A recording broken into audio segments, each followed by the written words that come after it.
Ladies and gentlemen, boys and girls, children of all ages, non-binaries, and transgenders, this is the Ultra Heelz Wrestling Podcast, live from Bravery Studios, Garfield, New Jersey.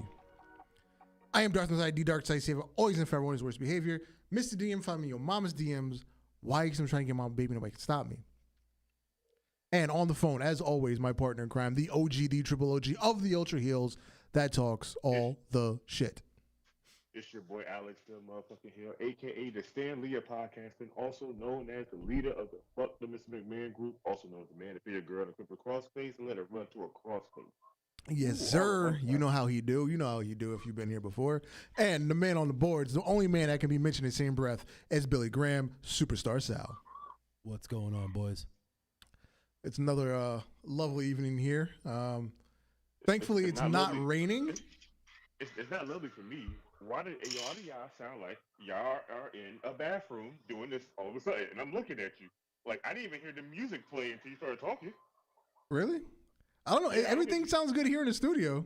Yeah, it sounds good coming over the headphones. I didn't hear music. That's the reason why I hooked up the last time and called back. Thought it would fix it, but nope. Y'all still sound like y'all are in the kitchen and y'all are doing this podcast and y'all got me on speakerphone and downstairs. I don't know what's happening. I mean, you sound good right now. Yeah, you sound good. Yeah, but it's weird because on my end it sounds like y'all are in another room. It sounds like you had me on.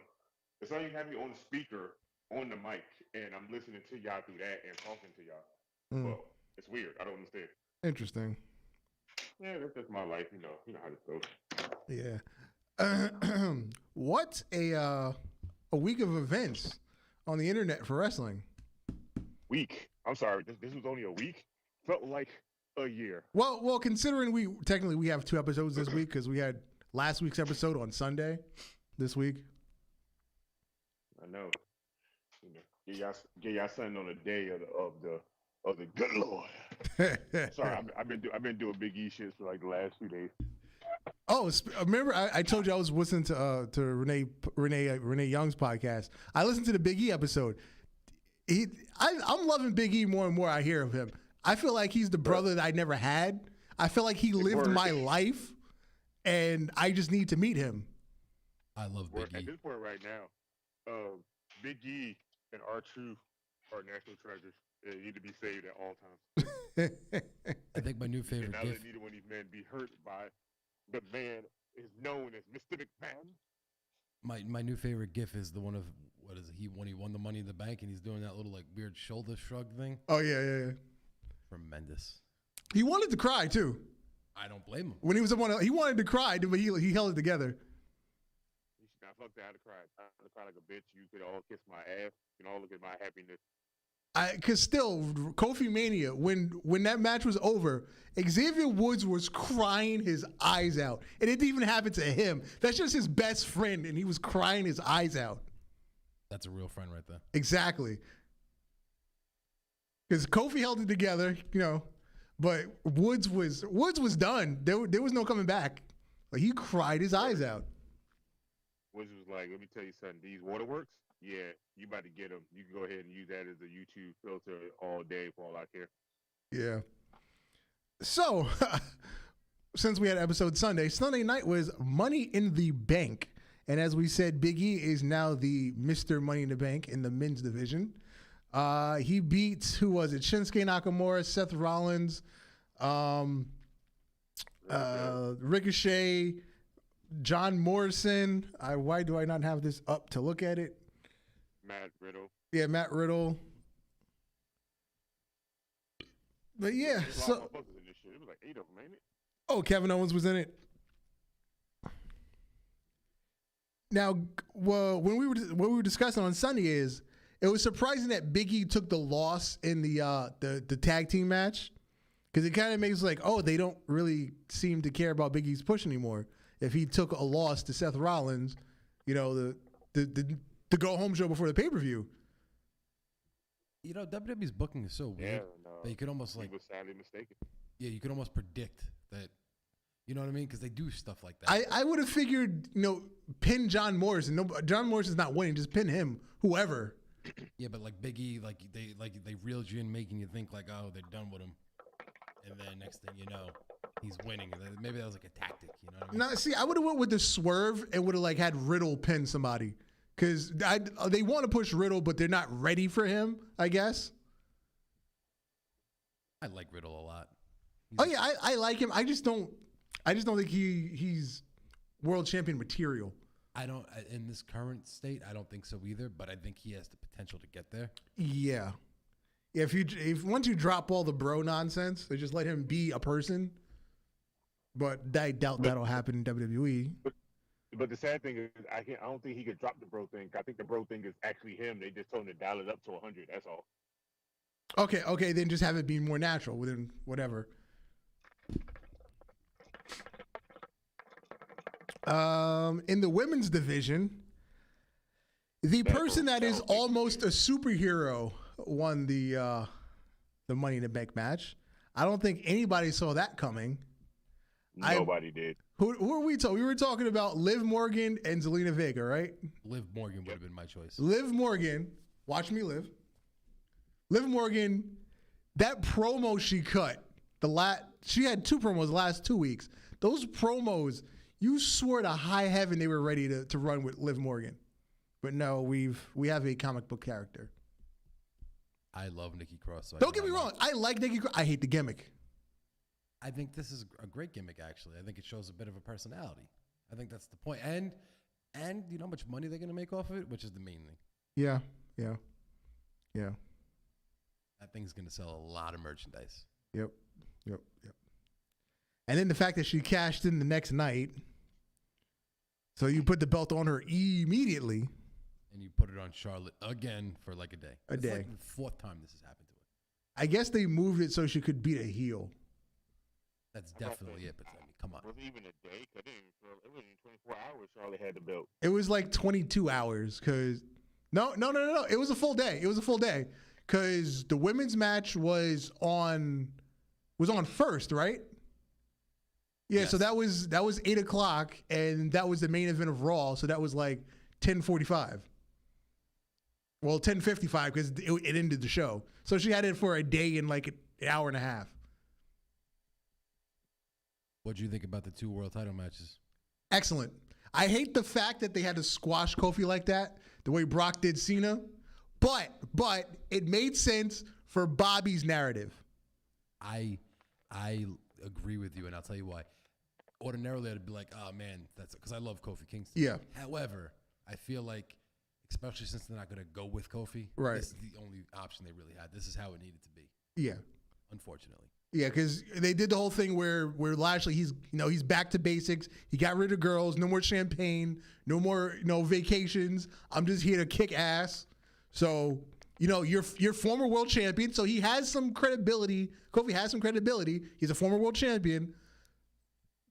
Bobby just came in and massacred him.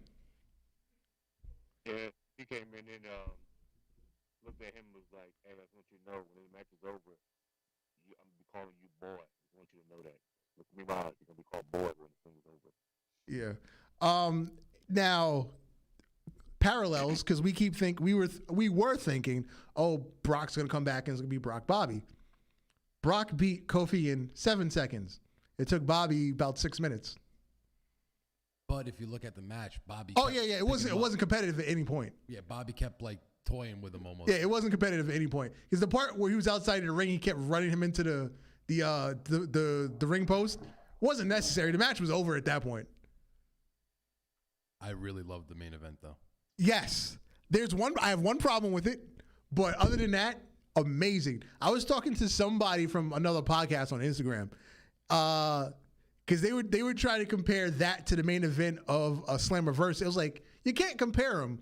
One's basically a hardcore match, and then you have great storytelling, multi-layered, intense booking. You can't compare them. Not only that, and I'm a huge fan of Callahan. Decent fan of Omega. Yeah. They're not superstars. And I hate to say that term because No. For the match that they did, that's how you do that type of match. It was well done. Sure. But like, if you could pick a main event, which one are you picking? I'm picking Roman and Edge. And I'm doing that too, strictly for the fact of who they are also. Yeah, they have the star power as well. Exactly. Because Just the first, what, it was like 20 minutes? Just the fight that they had between them. Brilliant. I liked how they started it off slow because they knew that they weren't going to be able to follow that ladder match, the craziness of it. So you bring the crowd down a little bit. Yep. Somebody was explaining this. Back Yep. up. Yep. That was incredibly smart. And they had a lot of time to play with to do that. They had 30 minutes. They went 30 minutes. Yeah. So then once they had their match, then you come with your classic, Attitude Era, Golden Era, all the swerves and side angles coming in. You had three different angles in this finish. You had the Usos have their run out, but then the Usos get cut off by the Mysterios. So then once that's out the way, then you have the ref bump. Oh, sorry, you had the ref bump first.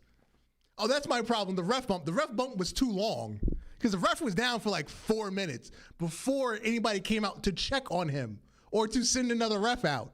Well, I got a question for you. That still doesn't beat. Do you remember the ref bump in the Triple H Undertaker match from WrestleMania 17? Yeah. That referee was out the entire match. Yeah, that was a long ref bump. Yeah. I see what your point, but you know what else I liked about that? Okay, but putting that aside, again, brilliant booking because then once you got the Mysterios, once the Mysterios cut off the Usos, here comes Seth Rollins out of nowhere. I mean, yeah, he's got this thing he's been doing backstage with Edge, insulting him. Obviously, he's got history with Roman, good and bad. So it was complex storytelling. I also like how they didn't finish Edge Edge right away. Was like Yep. one of them travel books where you had to pick your own ending. It was so many things. You was like, damn, I'm so invested. There's so many things happening at once, but I don't know which one is the main thing I care about. George S. is in the chat. He said, "What up, Ultra Heels?" But yeah, it was just so many layers, and again, once Rollins came out, it changed the game completely. And then the aftermatch, which is one of the loudest pops you'll ever hear. Yes, one of the loudest pops. Yes, but you did not need it. If you had sent the crowd home on the end of that match, still. If you had let the crowd go home on Roman's promo, just booing him out of the building, you've accomplished what you need to accomplish. Yes and no. We had ended on a different note. We had ended on a note that we said that we didn't want to see happen, but it did happen. I could barely hear you. I told you. Yeah, Alex, we're having a hard time hearing you. Are you on speaker or something? I could barely hear Sal. For me to have Sal, I would have to get super quiet just to hear him talk. Yeah, hold on. We're gonna fix it. But what was I saying? The end narrative of Roman Reigns getting booed. Yeah. If you had ended the show, talk, Alex. Yep. Yes. So if they had ended the show on just Roman's promo and getting booed out of the building, that would have been perfect because that's what you want from Roman right now. He's the biggest star, but he's the bad guy. So you don't want, any positive reaction to Roman. You don't. I think Can't see him now. I see your point, but I respectfully disagree, and I'll tell you why. Mm-hmm. They're building up to SummerSlam. Yeah, that's the only reason. And you have such a limited time, and they're just coming out of the pandemic era with no fans. Yeah. And you got this hot crowd, and you just got to, and they want to send them home happy. Right. Well, also because WrestleMania, Roman was the real main event, and what happened? He won, and the crowd went home booing him. So you already kind of did that. So I'm I would have preferred no Cena that night, but it's not a negative. Well, when would you have brought him back? I would have just done it on Raw. Even though he's not really a Raw guy? That's the other thing. Why was he on Raw this week when his feud is for SmackDown? I couldn't explain it other than ratings. Exactly. That's it. There's no other logical reason other than ratings bump. And he did nothing. He just kind of cut a great promo. And then gave Riddle the rub. Yep. And then left. Yeah. But Finn Balor's back. Yes. He's a babyface. Yeah, I don't know how I feel about that. That's my problem. Why is he babyface? You ruined him the first time with a babyface. And then he went back to NXT. He did his heel thing. He did his tweener thing, and it was brilliant. I don't know how I feel because he was killing it in NXT as a heel tweenerish kind of guy, Yeah. a baby face with an edge, and then you bring him to SmackDown And he's babyface. and he's doing it seems like exactly what he did when he left. Yeah. You Which wasn't very good. right? I mean, Well, no, he was good. It was bad booking. right, but like, what confidence does anybody have that that's gonna change? Mm-hmm. Speaking of bad booking, Karrion Kross. Oh. Now he lost his first match on the main event. His first loss in 400 and something days, was it? 500 something days? Since he came into the company. Yeah. So he lost in less than 3 minutes to Jeff Hardy on a dirty pen. Your babyface won with a dirty pen. Mind you, It made no sense. no sense at all. whatsoever. Oh, you sound good now. Whatever you did. But y'all still sound far away. Oh. Because I still don't hear Sal talking. Oh, wow. You don't hear me? I can barely hear you. Like I said, it sounds like you're talking to me from like in the kitchen. Mm. But I don't understand why Jeff won with a dirty pen and you beat Karrion Kross as NXT champion coming to the main roster. Now, somebody gave me a theory. It also involves why Scarlett is not there. The theory is they're going to have him be blah, and then he's going to go into this like rage thing, and he's like, there's something missing. And that's when he debuts Scarlett, and he just goes on a tear. I hate it. Yeah, he's got to come in hot. You can't come in blah. You got to come in hot with him. Mind you, you'll never find a bigger Jeff Hardy fan than me. Mm-hmm. And destroyed 4 other guys. Not like even like 2 or 3 weeks ago. To come to the main roster to lose.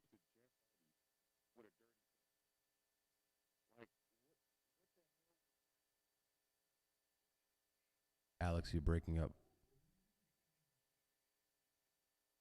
Yeah, he's completely out now. Yeah. But I mean, I love Jeff Hardy, but you could have picked anybody for that spot for Karrion Kross to beat. Yeah. What else? The tag match was AJ and Omos versus the Viking Raiders.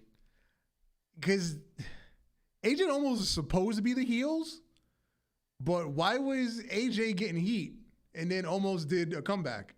I'll tell you why. Because they're the Viking Raiders and AJ Styles are crazy pros. Yeah. They got to the ring, Yeah. seen the crowd, Yeah. and like, this isn't going to work how we had it planned. We got to reverse course, and that's what they did. Yeah, other than them understanding the psychology of the room, it made no sense. Sure. But I mean, I feel like AJ Styles, I mean, I'm not going to compare him to Ric Flair, but he's at that point where like he's going to get cheered. Yeah. He's just that guy now. Yeah. So, I mean, and now it's a good indicator of, with fans back, it's a good indicator on what you got going on. Mm-hmm. And maybe it's time to reverse course, make them a babyface team until you split them up. But how do you feel about the Omos project? I like him. I mean, green as fuck. Yeah, because I feel like he was rushed. Yes, to an extent. I mean, but there's some things that he does that you look at and like, oh, that looks good. Yeah. But he's still green. Mm-hmm. The jury's still out for me. Right. I'm interested to see where it goes because I think out of like he's not just your typical big man with void of personality. He's got something. He can be a personality. Yeah, you could see him like just the way he even interacts with AJ. There's personality there. Yeah. Oh, we forgot the pre-show. The Usos, they got them things on them. They got them things. They got them championships. Expected, right? Like, of course. Like I said, the night the Mysterios won the belts, they just needed baby faces for the Usos to beat. Because Rude and Ziggler were the champions. Right. You know what I'm looking forward to is the inevitable 6-man John Cena Street Profits versus the Bloodline. Why is everybody calling the Street Profits? Listen, not to be that guy, but like John Cena's always teaming with the cool black guys. Basically. Like, the more urban teams. Yeah. Usos even. Are we getting a Thugonomics or are we getting regular John for that though? It can't be Thugonomics. You see the bald spot on the back of his head? Even though he's rocking the fade to try to hide it, but it's not working. That hair's got to go. Yeah. Yeah. Or he needs Keeps. Not a sponsor. Something. He's got to do something about that. I can't take him seriously if he takes his hat off now. Yeah. Alex, are you still there? Hello? Did he hang up? No, I don't think so.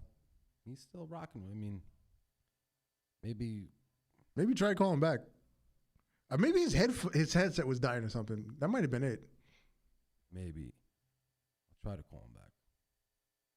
So, over on the other channel, apparently everybody that's not under contract to WWE is now all elite. I love it. You still there?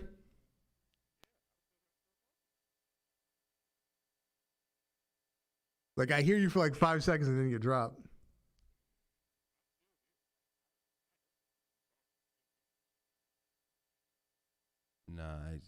Nah, we got nothing, man.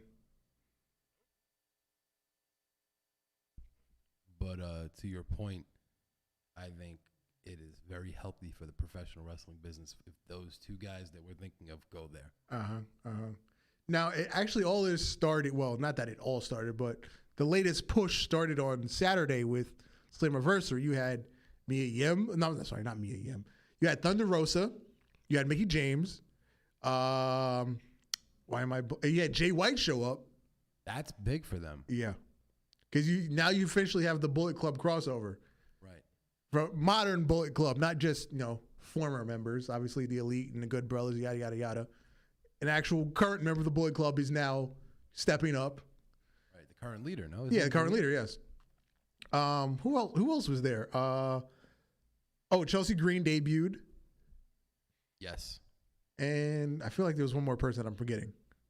But yeah, it started Saturday night. And now we've got Nick Gage coming to AEW next week. Bro, that got me pumped. I was kind of like, wait, what's happening right now when it happened? But, sure, because you wouldn't expect that. However, I think that's one of the cool things about AEW is they will do stuff like this. Mm-hmm. And he's probably not under contract. He might not ever be under contract. Nope. But the fact that they bring him in, put him in that spot, and make him a legit threat to Chris Jericho. Because when they started talking about the 5 laborers of Jericho or whatever this angle is called, you would just expect him to face all the Pinnacle. At least that's where they led you to believe, because he had the match against Shawn Spears, right? Right. Yes. So then just MJF comes out and said, "Oh, next week you're fighting Nick Gage." Now the challenge though, where do you go from here? Yeah, that's the problem. Because that's going to be a challenge, and maybe they have a whole plan where it's like, oh, this is cool, yeah, and it will work. But like this is a pretty big, I think, surprise and deviation from what everybody thought it was going to be. So now you have to follow up. You can't just follow it up, honestly, with Wardlow. Right, because and then he's going to bring out the Painmaker gimmick. Yeah. I don't know, man. I love Jericho, but I think that's I don't know about that look. I mean, when he first did it, it was like, oh, that's pretty dope. But it's like, it's just still Chris Jericho. It's not like he changed his style or anything. And it's like he looks like he just got lost in his wife's makeup place. You know what I mean? Yeah. At least when Finn Balor changes to the Demon, he changes his match style. That, and he doesn't look like a kid that just like messed up on Halloween or something. You know what I mean? Like he actually like tries. Yeah. Jericho puts lines on his face. He's like Vampiro without the white face paint in the back. Yeah, because what was it at? Was it All In where he was the body double for Penta? Oh yeah, when they did the lights out gimmick. Yeah, that was cool. Yeah. That was a solid episode of Dynamite. I think I really enjoyed it. I think it was the best wrestling program of the week. And maybe not counting Money in the Bank because it's more of a pay-per-view. But I thought Dynamite knocked it out of the park again. Yeah. Hold on, I'm just texting Alex real quick.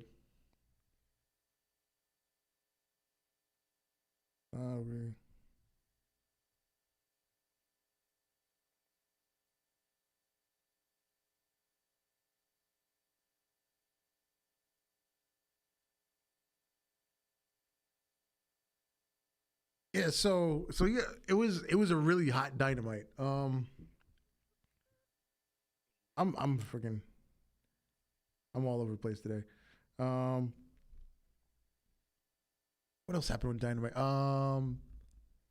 There was what was it? There was another confrontation between Omega and Paige, right? There was the Frankie Kazarian Doc Gallows match, Right. in which Frankie Kazarian lost. So I guess there goes the Elite Hunter gimmick. Yeah. Well, again, if we were, I mean, they do kind of take the whole win-loss thing seriously, but if they were truly paying attention to it, where's Frankie Kazarian's world title match? He has one of the best records in this calendar year. Most of it's on Dark, right? Yes. And is it mostly tag? No, singles. What was it, like April, him and Daniels broke up? Yeah, and it's July, so it's 2-3 months. I don't know. But he lost to Doc Gallows inexplicably, in my opinion. I mean, I understand keeping the Elite hot because you got this hot angle that they're in, but like I thought Frankie Kazarian was going to be like some big threat to them, and he lost in 6 minutes. But that's when Omega and Callis came out. They were going to jump him. Paige and the Dark Order came out. And I think next week is the elimination tag. Yes. Also, we had, and I think it was the opening match, Lance Archer has won back the IWGP United States Championship from Moxley in a Texas Death Match. That was the main event. Main event, okay. And I thoroughly enjoyed the match, and I was surprised by the finish. I did not expect Archer to go over. You know, John Moxley is one of AEW's hottest guys. Now, mind you, it's a New Japan match, but it's on AEW programming, so I did not expect that. But I think it'll be good for Moxley to kind of like get him away from that scene. You know what I mean? Mm-hmm. I mean, oh, and then after the match, what's his name? Haku's son showed up to go face to face with Archer. He's a big motherfucker. He's huge, and I have no idea who he is. I when he was sitting in the crowd, I had no idea. I knew he looks like. I mean, they said his name at the beginning of the match. Hikalu or something. Yeah, like Hikalu. that. Yeah, something like that. But I don't know. You know what I mean? I think it's the Skype connection because even just the call in sounds weird. Yo. Can you hear me? Yes. Hey, yeah, my headset is fully charged and everything. I don't know why. And you just immediately dropped out. Immediately. I think it's a Skype connection that's messed up. I think so too. Yeah, because like I said, with the call in, it just sounded weird right away. Yeah, it's saying there's a poor network connection over here. Hatim in a chat says, if AEW is WWE light, then WWE is just Indie 2.0. No, I would go the opposite way because Dark and Dark Elevation is just a super indie show. That's where a lot of the indies guys have. Yeah, it's all the people on the part-time contracts.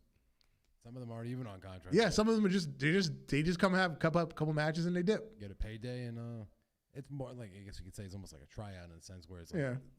if Tony Khan and the crew see something they like, they'll pick them up. Yeah, so I think AEW is more of an indie-rific type of show. It works for them though. Oh yeah. But I'm not sitting there watching a 7-hour AEW Dark with 43 matches. I cannot do that. Even if I wanted to, I do not have the time. And you might get one match between two main. I guess you got to start calling them main roster guys, people that are on Dynamite every week, and everybody else is just you might get Jungle Boy against one of the indie guys, or you get Scorpio Sky against one of the indie guys. Right, once in a while you get like two guys against each other. But, Yeah. And you know what? But you know what though? That's exactly what that show is for. Mm-hmm. You know what I mean? So it's like, and it's there to get the main guys some wins. And as Rampage gets closer, they're starting to reveal that the idea is they don't want to. It's not exactly going to be an extension of Dynamite. It will tie up storylines, but it will be a show unto itself as well. I'm interested to see how they do that. It's only going to be an hour and it's late. Yeah. So the way I feel like it's just going to be just straight, probably like 3 matches and a couple promos in between. Like no extra, backstage stuff and yada yada yada. Now, do you do it like an actual like another show with your main guys, or do you do like a Sunday Night Heat type thing Where I've- it's like maybe I'm- an upper mid card guy, but you don't. That's it. I'm under the impression the Heat route. That's the impression I'm under. That's probably honestly what they should do. Yeah. If you ask me. Yeah, you give us the bits and pieces from Dynamite that to fill us in on, but it should it has its own canon basically. Right, and like you said, tie up the things that maybe you don't have time to do on Dynamite. Like for instance, that press conference between LAX and Revival. I thought there was some good stuff there, but everything was like a minute and a half long. Yeah. That's like a segment you could really make 5 to 6 minutes out of that. Mm-hmm. Especially with the points Santana was making. Like you got to let that kind of stuff sink in, and let people get into that. And it seems like they just went boom, boom, boom, boom, boom.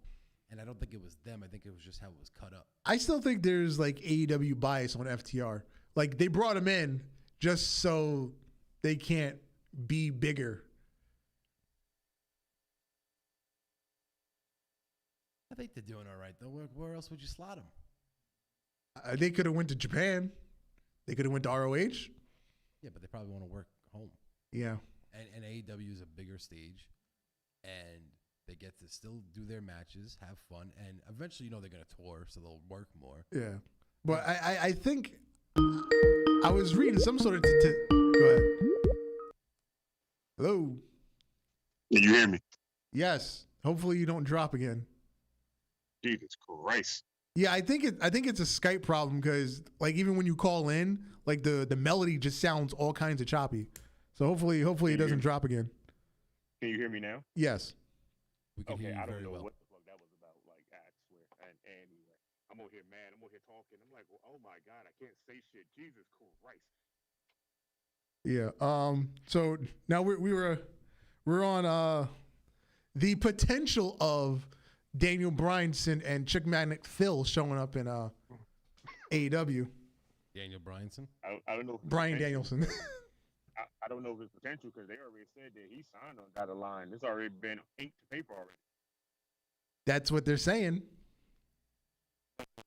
Source saying is the reliable source that gives out all real facts they find in the back of everywhere. Like they're not like one of the reliable things you don't believe in.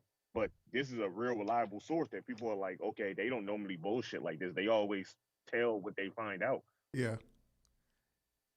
Now, just the I don't want to say the AEW hater in me, but the skeptic. I want this to be the biggest work ever, and it's not actually happening. I want them to just look so stupid. All the dirt sheet writers, just the general, all the stands for AEW. I want them to just look so stupid. But at the same time, I want them to really show up and just, shock the world. The sad thing is, I don't want it to be a work for Daniel Bryan, but I want it to be a work for CM Punk, especially after the Young Bucks put out CM Punk, you know what I want. Them, yeah, we know what you want. And then they show their cell phone, the ice cream bars. And Yeah. I'm like, okay, that right there, I would be okay if that's a joke. But with Daniel Bryan, WWE hasn't even talked to this man about another contract or anything. Like, they really fully moved Daniel Bryan to the alumni page. Yeah. And remember when everybody was like, oh, WWE and New Japan are going to have a working relationship.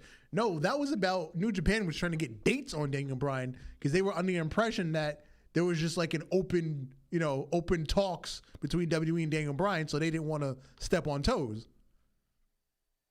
I know. That's why I'm hoping that this is real. Because if it's real, Daniel Bryan showing up at AEW will just be another WWE guy showing up.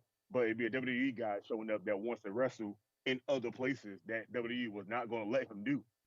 Thanksgiving dinner is going to be interesting at the Bella household with Daniel Bryan working in AEW and stepdaddy Johnny Ace on the other side of the table.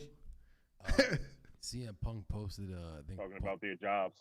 part of his Instagram story. Remember the old Chicago Bulls? Yeah. They had that. He was posting that, just the song. So it's like either he's trolling or both, or he's actually something's happening. Or both. It could be both. So if these two actually do happen, are we dropping the Brock Lesnar rumor, which that's the most far-fetched one out there? He ain't going to Yeah, AEW. first of all, I already dropped it when I heard them two names. I already had dropped the Brock Lesnar shit already. Here's the next challenge, though. When do you debut them? The Arthur Ashe show. That's what all this is about. Because I hear people talking about Punk being in Chicago at All Out. Or yeah, maybe one of them at All Out and the other one at the Arthur Ashe show because it's only 3 weeks later. But at the Booker renew, would you do that? Because you know that automatically overshadows potentially Adam Page's big moment. Therein lies the problem. Because that's something I was, me and Alex were talking about Sunday. If this is what happens, do you just drop the Hangman Page angle? Do you delay it? Can't delay it now. It's already, you're already like mid-swing there. But like, I wouldn't if you're gonna debut, I would debut them before that, or at least Punk. Because then it's like, all right, that impact, because then he won't be an afterthought anymore, depending on what he does. You debut him before if he's gonna be there. You could even have him be a part of the show, but that's not gonna be the talk coming out of it. Or do you debut one of them as a heel and just have them jump Hangman after the match?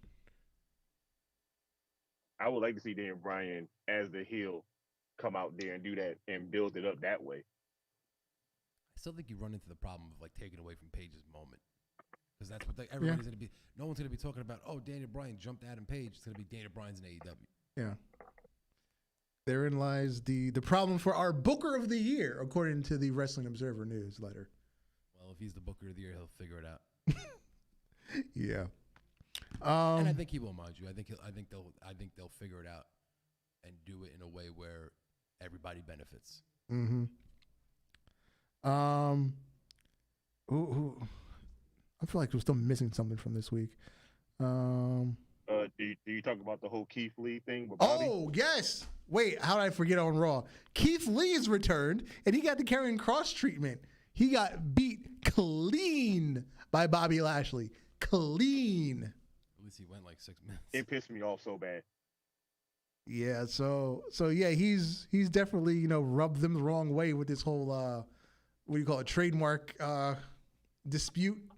You know what though? It's like, again, and same thing with like, why even put him in that spot? You have Xavier Woods, which is like a built-in story already. Mm-hmm. You could have just put Xavier Woods in that spot and still cop the same thing, which was the main thing after. Yeah, and Xavier Woods wasn't on TV Sunday or Monday, was he? No, and like, nope. It's the same, like, it's the more logical part. You know what I mean? He was there. He was there. Don't get it twisted. He just wasn't there. He wasn't there in match, but he was there. Don't forget when Big E won, he was in the back giving him a hug. Oh yeah. They took pictures after it. That's right. He was there. Yeah, he was there. He wasn't involved in anything. Yeah, he was in street clothes. He didn't even have gear, which is weird because he usually says he gets gear made anyway. Because like when he was out with his Achilles, like he had the Brody Lee gear made, but he never wore it because he was out injured. So I don't know. Like, it's weird. We had so many good debuts this whole entire week, and then we had people getting trashed on also within this week. And I'm like, damn, so that's what we doing? Did everybody send out the memo? Mm-hmm. Or another thing you skipped over. You talked about Jay White, but you didn't talk about Chris Bay. Oh yes, Chris Bay is he's too sweet now. Yeah, and I'm not gonna lie, that's a weird thing to do, but I like it because I like Chris Bay, and I want to see good things from him. Yeah, I feel like it's an awkward pairing because there's nobody else in Impact that's actively in Bullet Club. So is he still going to just start making Japan appearances? I also think if he does, that'd be good for his character. I also think it's a little weird because don't you think like the Bullet Club now is like kind of like passe almost? No. Like if you think like you still think that joining the Bullet Club still has that same effect that it did maybe 4 years ago?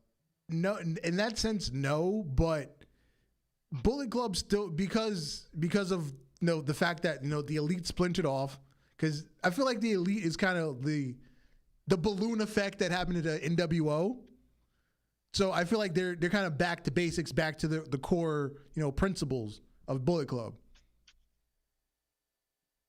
I just like the fact that Jay White shows up. He talks his shit to the Good Brothers. Mm-hmm.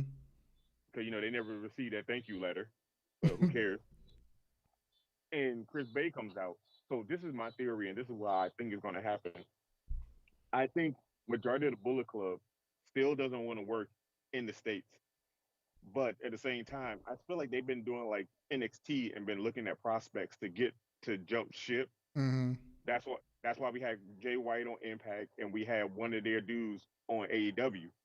And I feel like they're just going around getting people. So when somebody do come from Japan, they already have somebody here that's a part of the Bullet Club, that's legit part of the Bullet Club, that actually can wrestle with them instead of them just trying to book half their club to come over here for like a 1 or 2 time appearance. Mm-hmm.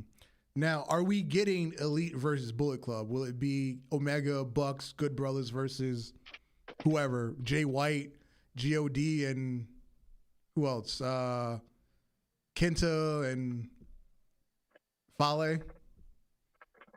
Could be. It seems like they're all kind I of don't know. loosely working with each other. Yeah.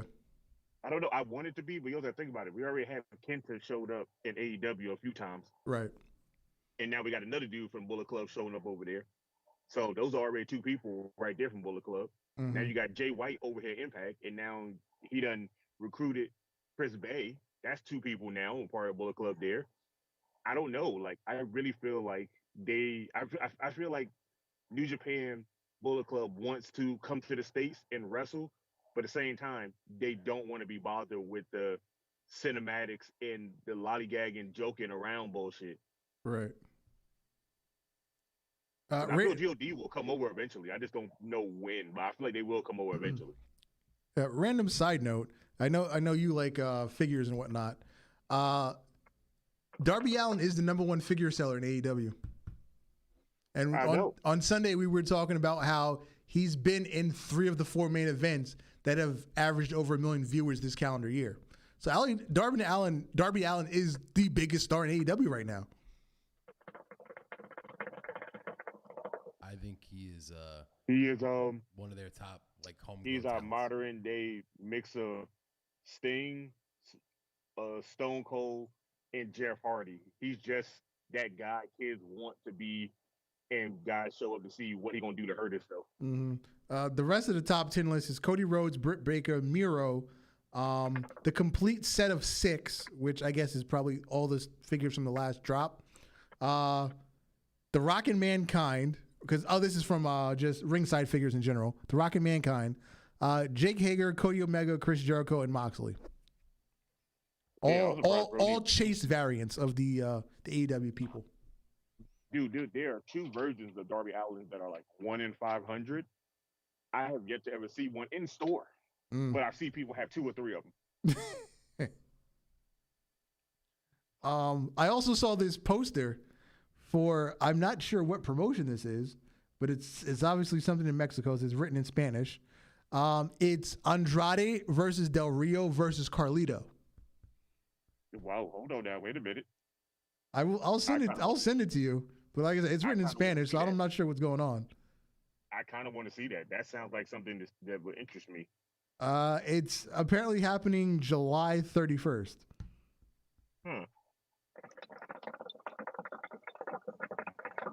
So yeah, that's that. Let's see, one more note before we get to our fantasy booking. The Sting and Orange Cassidy spot. I'm not going to hate on Orange Cassidy. I was just expecting they did the light kicks to each other, and then when he went to wind it up, I was expecting Sting to just kick him across the barricade, but he just tapped him. I loved every second of it. I was waiting for Sting to just kick the shit out of him. I love that lazy chest beat that he did. That was so good. I was just waiting for Sting to kick the shit out of him, and it didn't happen. He let me down. He let me down. He didn't let me down. I know, not me. I love it. It was hilarious. All right. It is time for our weekly segment on Ultra Fantasy Booking, yada, yada. It still has no name when we're like 5 weeks deep. But anyway, this week we're doing the tag division. Tag division / factions. You can draft a faction or a tag team. Just multiple people that have pre-existed within the wrestling sphere. You know which faction one of you guys have to draft? Who? You already know. I shouldn't have to explain it. We discussed this a couple weeks ago. Oh, yeah. Okay, yeah, I got you now. All right, Alex, you go first. Who is your first? You already know, because I can't play the music, but we already talked about this the first week, and Sal knows what I'm about to say. I'm going with my whole right to censor. You got me fucked up to the left. It was a joke. They're my first round draft pick for tag teams in this bitch. I need that music. I need that. I just need that.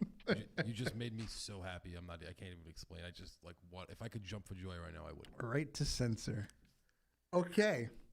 My first tag team that I'm taking this week. Oh, wait, let's do our recap from week one. Week one, in the tag division, you took Firing Squad and you took Beer Money, Bobby Roode and James Storm. Week one, I took The New Day, all three members, Usos, and I took FTR with Tully.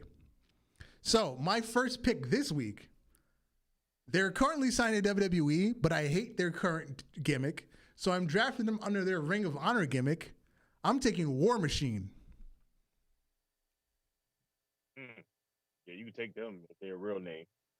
That's a solid choice if you ask me. Not these Viking Raiders. Yeah, I want War Machine. Your next pick, sir?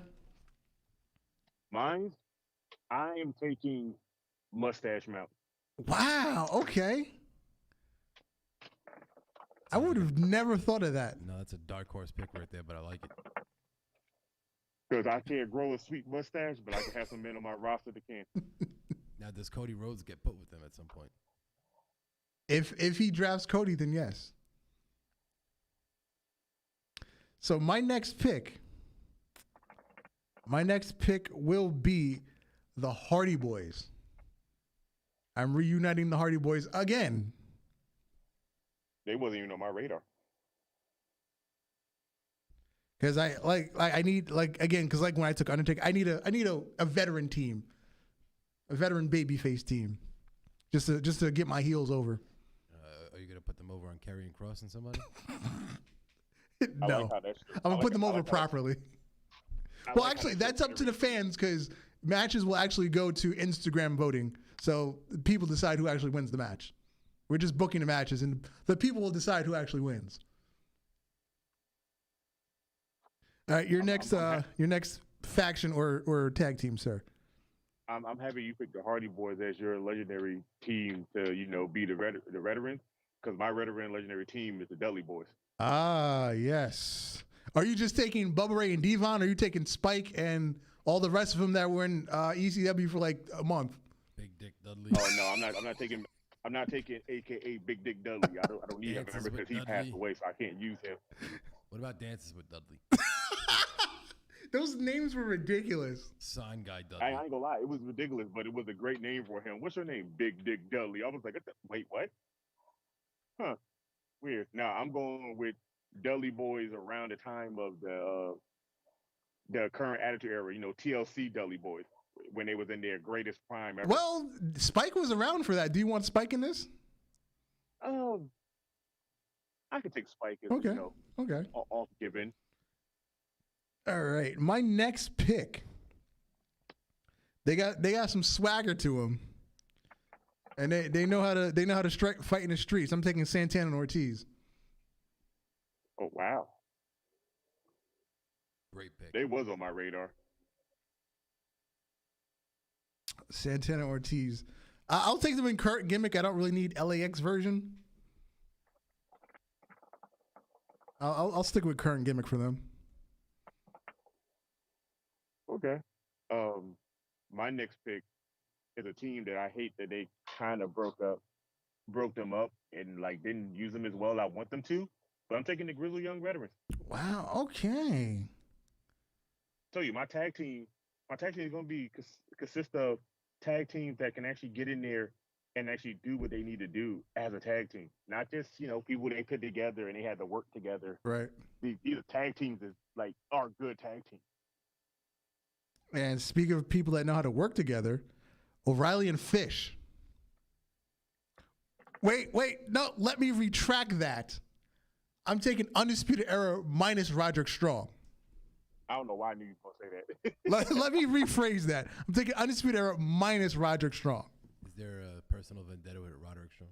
No, because he wasn't an original the way they constructed it. He joined like 8 months later. Yeah. So it's not that I don't like Roger Strong. I want that core of Cole and O'Reilly and Fish. Understandable. Great group. Yeah. Your next pick. I was going to hit down south with a tag team, but I forget. I'm from up top, so I'm choosing the North. Ah, the North. Yes. That's a great team.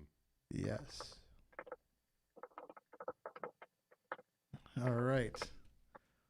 I will be taking, under their current gimmicks, which is AEW, but I will be taking them as a WWE team, the Brotherhood, Cody and Dustin. Oh, yeah, you can have them. They had one of the better WWE tag team title matches in the last decade. That was a great match with the Shield. And then, because Dusty was there, and then they did the fist bump after. And Dusty fucking did the elbows to Dean Ambrose. that was a really good match. And the story they told in that, phenomenal. All right, you took the North. Who's your next team? My next team is a team that is controversial, and I don't think they will like me. They would be like the Stone Cold of a tag team in my division. Mm-hmm. But I'm taking the Briscoes. I had a feeling you would take them, so I didn't even put them on my list. Dude, that is a pick that I felt like they would have been higher on your list, honestly. that's a game-changing pick. They would have been, but like I said, I feel like they would be the Stone Cold Steve Austin. They won't listen to me worth a damn. All Remember right. when they cut a promo with guns? They were just shooting guns. I'm assuming you saw the farm match, right? I didn't actually. Oh, you got to go back and watch that. Was it really good? Yeah. To me, it's probably the best non-WWE cinematic match that has been done. It's better than any Matt Hardy stuff from Impact. I might even say it's like up there with Graveyard match, Boneyard. Want to check that? It's on YouTube. Is it? I downloaded it. I don't remember. It might be on YouTube. Big Briscoe fan. It should be on YouTube. But anything with the Briscoes and the motherfuckers on YouTube. Remember one time I was having a conversation with my buddy. I'm like, I wish WWE would sign these guys already. Mm-hmm. And then he showed me the gun promo. He's like, they'll never sign these guys. I'm taking SCU.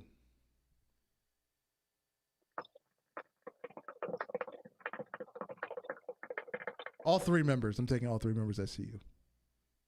That sounds about right. My next pick, I'm a little torn between the two because I kind of want one or two more than the other. But I'm gonna stick with my boys because I kind of know them a little personal, more up close. So I'm going with the Private Party. They're going to be my Jeff Hardy of my tag team division, my Hardy Boys. There's still one team / faction that you haven't picked that I'm expecting you to pick. I want to see if you end up leaving them out. I think this will be my last pick, and I'm picking them just so I have a jobber team. I'm taking the B team. Oh my God! I just listened to their music the other day because PlayStation gave us the WWE Brawlers for free. And I went right through the list, and every time you go on a character that's not unlocked, they play their music, and I went right to what you call it. I went right on what you call it because Kurt Axel's not up there, but what you call it in the game? That's weird. Bo Dallas. And yeah, and they started playing the B team music, and I think I had that shit play on repeat for like 6-7 goes. Yeah, so I'm pretty sure this is my last pick. I don't think I need to go any deeper because that gives me 10 total teams. I got one more because me, I like to be oddball as hell. All right. And I'm going with the Radicals. Okay. Not MSK. You're taking the Radicals. Yeah, I'm taking the Radicals. Oh no, I'm sorry. You're taking. Impact. Yeah. Okay. The Rascals. Yep. We were bringing Chris Benoit and Eddie Guerrero. Yeah, I don't know why I said the Radicals, the Rascals.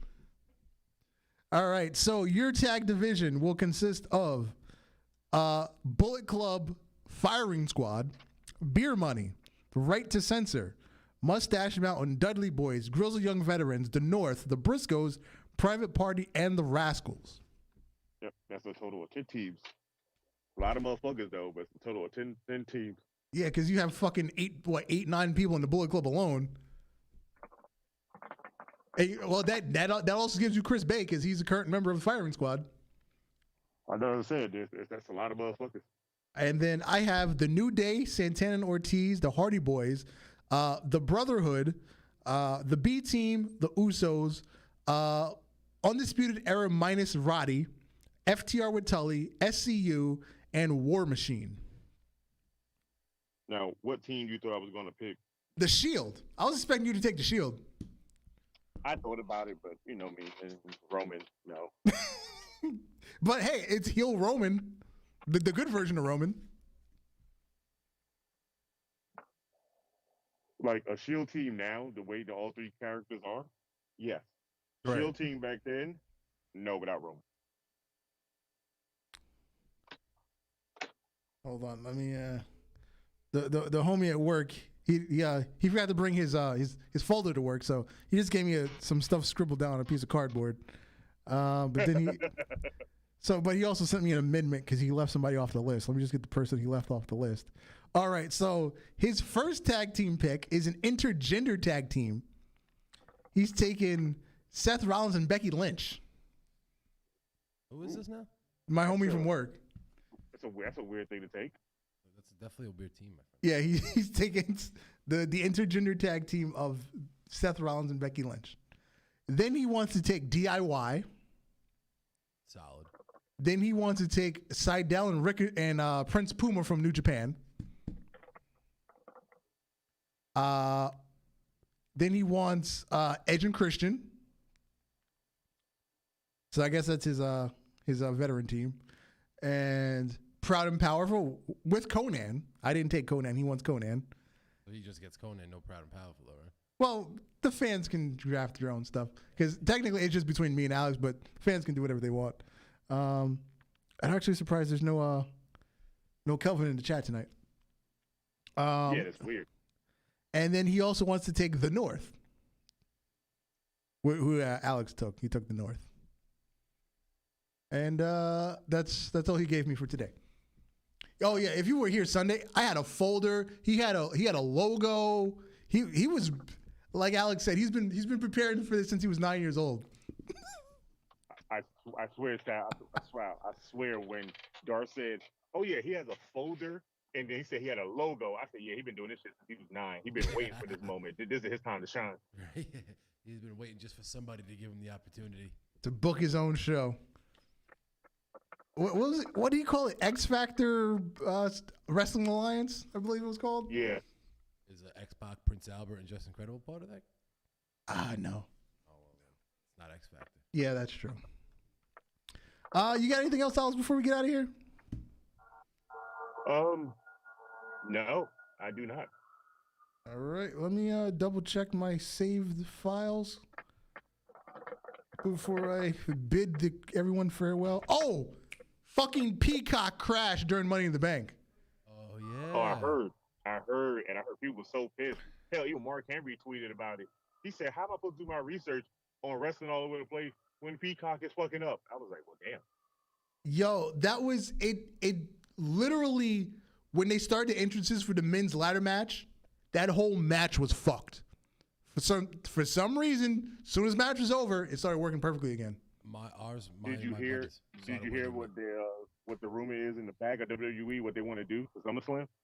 Oh, they're going to be showing it in like movie theaters and shit, right?